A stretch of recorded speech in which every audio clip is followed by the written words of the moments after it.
Hi everyone, I am the Shrijal and guys, आज मैं आपको बताने वाली हूँ व्हाट इज टाइफॉइड। टाइफॉइड क्या होता है, कैसे फैलता है और हम उसको कैसे रोक सकते हैं। लेकिन गाइस, सबसे पहली बात कि आजकल टाइफॉइड बिल्कुल आम हो चुका है। मतलब कि हर जगह टाइफॉइड फैल रहा है, जिसको देखो उसको टाइफॉइड हुआ है।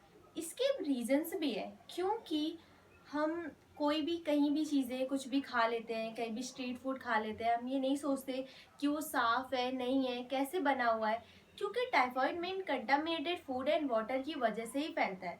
हम आसपास अपनी सफाई नहीं रखते हैं। अगर सफाई नहीं रखेंगे तो वहाँ से बैक्टीरिया उड़ के हमारे खाने पे ज़रूर आएगा, और अगर हम वो खाना खाते हैं तो बैक्टीरिया हमारी बॉडी में ज़रूर एंटर करेगा। तो इसलिए साफ सफाई रखना बहुत ज़रूरी है।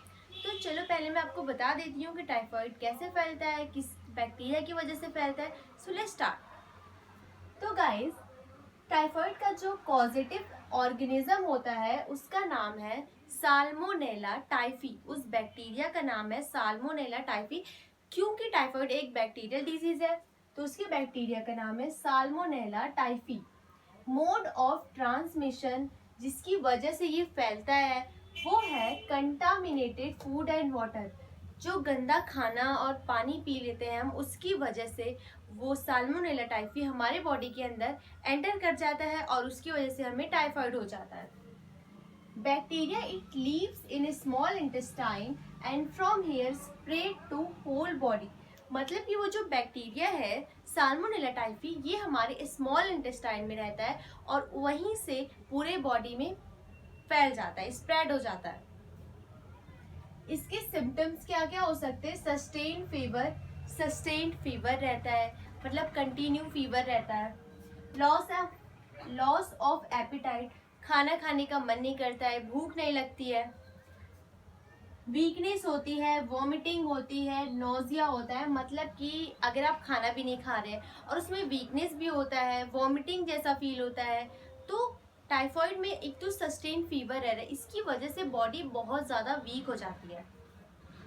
सीवियर केस में इंटेस्टाइनल परफोरेशन हो जाता है। मतलब कि अगर आपको टाइफॉइड हुआ है और आप उसका इलाज नहीं करवा रहे हो, उसको इग्नोर कर रहे हो, तो आपकी स्मॉल इंटेस्टाइन में पोर हो जाते हैं, मतलब कि उसमें छेद हो जाते हैं, जो कि सीवियर केस। इसमें डेथ भी हो सकती है अगर आपने उसका इलाज नहीं करवाया टाइम से। तो प्रिवेंशन क्या कर सकते हो आप? वैक्सीनेशन करवा सकते हो, पर्सनल हाइजीन और प्रॉपर सैनिटाइजेशन।